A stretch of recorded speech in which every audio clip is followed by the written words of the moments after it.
ওই রেখা পাত্র আমার জমিটাকে দখল করে রেখেছে, বাড়িটাকেও দখল করে রেখেছে। বাড়িটা হচ্ছে হোটেল কেশবানন্দ প্যালেস। যে উনি আমাকে প্রপোজালটা দিয়েছিলেন যে 1.5 কোটি টাকায় আমার বাড়িটা কিনে নাও। আমি খাই লোকের বাড়ি পরিচালিকার কাজ করে। সেইখান থেকে আমাদের এখন বর্তমান মুখ্যমন্ত্রী আমাকে আজকে পার্টিতে নিয়ে এসে আজকে একটা আন্দোলন থেকে তুলে এনে আমাকে একটা জায়গা করে দিয়েছেন। আমি 1.5 কোটি টাকা কোথা থেকে জোগাড় করবো?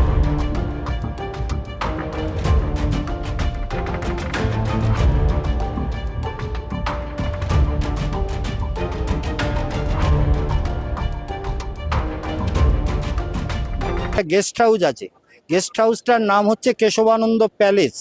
সেই কেশবানন্দ প্যালেস আমার নিজের গেস্ট হাউস, 4 বিঘা জমির উপরে 3 তলা বাড়ি।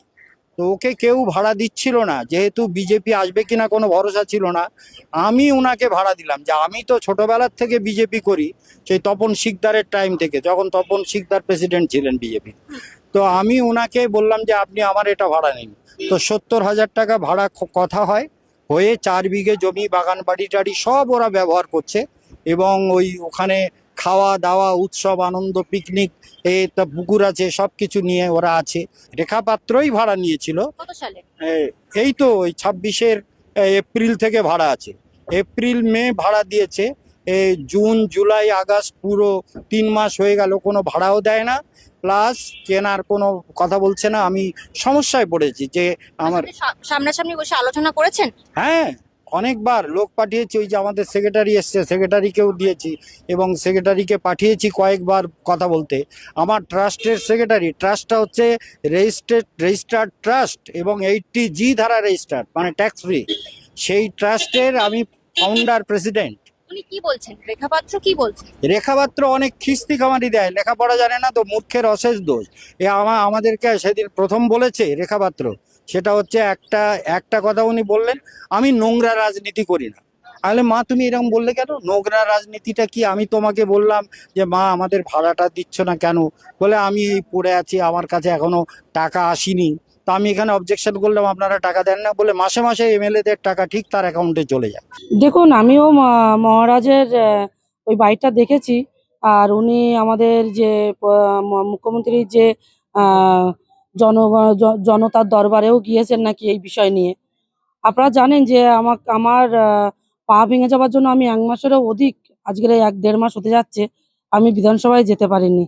এবং উনি আমাকে ফোন করেছিলেন একদিন যে আমাদের ঘর ভাড়াটা মেটান, 2 মাসের ঘর ভাড়া। এবার ওনাকে আমি বললাম যে আমি ঘর ভাড়াটা আপনাকে যত সম্ভব আমি দেওয়ার চেষ্টা করছি।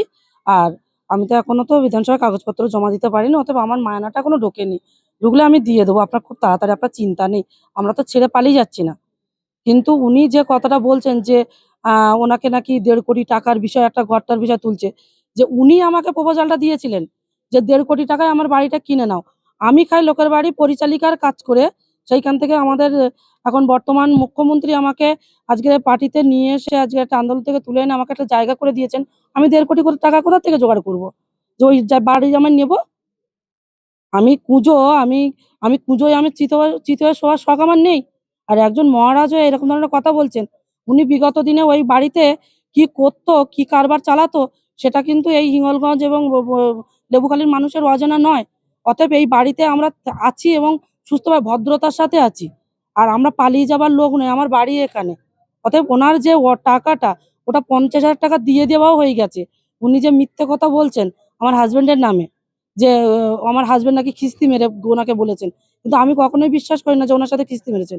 কিন্তু উনি আমাকে ফোন করেছিলেন, আমাকে অপমানজনক কথা বলেছিলেন। আমার কাছে সে রেকর্ডিং আছে। আমি তখন বিডিও অফিসে আছি, ফোন আমার বাড়িতে। আপনি যদি আমার সাথে আমার ওখানে যান অফিসে, আমি অবশ্যই আপনাকে রেকর্ডিংটা দিয়ে সাহায্য করতে পারি। যে একজন মহারাজ, ওনাকে আমি যথেষ্ট সম্মান করতাম। কিন্তু ওনার এই আজকের এই ব্যবহারটা দেখে আর সম্মান করা যায় না। একটা গেস্ট হাউস যেটাকে আমরা পার্টি অফিস অর্থে ভারতীয় জনতা পার্টির একটা মন্দির গড়ে তুলেছি, সেই মন্দিরে উনি বিগত দিনে যে নোংরামিটা করতেন এবং উনি ভাড়া দিয়ে সেখানে বাইরের থেকে, মানে কি বলবো, একটা র্যাকেট চালাতেন ওখানে। পুলিশও গ্রেফতার করেছিল। হ্যাঁ, তো তো ওনাকে উনি আমাকে যখন, আমি ওনার মেয়ের বয়সী, উনি আমার পিতৃতুল্য একজন ব্যক্তি, তো উনি আমাকে অসম্মান করলেন আজকেরে। তাহলে আমি ওনাকে অসম্মান করতে চাই না। কিন্তু উনি হয়তো ভুলেই গেছেন টাকার লালসায়। উনি দেবেশ মন্ডলের খুবই ঘনিষ্ঠ। আর উনি চাইছেন যে রেখা পাত্র নামে বদনাম করে আমি গেস্ট হাউসটা বিক্রি করব। গেস্ট হাউস কেউই নেবে না। কেননা সবাই জানে যে ওখানে কি হতো, আর মহারাজ ওটাকে বৃদ্ধাশ্রম করবে বলে ওই জায়গাটা, ওই গেস্ট হাউসটা বানায় এবং ওই জায়গাটা মানুষের কাছ থেকে সই নিয়ে উনি ওই জায়গাটায় ওই ঘরটা বানায়। তারপরেও উনি ওখানে বৃদ্ধাশ্রম করেনি, ওখানে এইসব কারবার চালিয়েছেন। আর আমি সসম্মানে ওখানে আছি, আমি পালিয়ে যাওয়ার মেয়ে নই। 10 পয়সাও যদি উনি পান 10 পয়সা ওনাকে আমি দিয়ে যাব। আজকে উনি মুখ্যমন্ত্রীর কাছে গেছে, অর্থাৎ ভারতীয় জনতা পার্টিকে অসম্মান করেছেন, আমাকে অসম্মান করেননি উনি।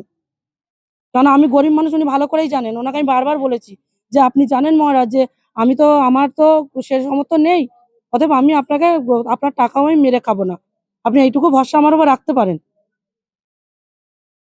মানুষ টাকার লালস আর কতটা নিচে নামতে পারে সেই দিক থেকে আমি গর্বিত যে আমি এই টাকার লালসাটা আমার মনে নেই। একজন মহারাজ, একজন সাধু সন্ত হয়ে এত লালসা ভালো না। আমি বলতাম না কথাটা, বাধ্য হয়ে বললাম। যদি আমার ভুল হয় সবাই আমাকে ক্ষমা করবেন।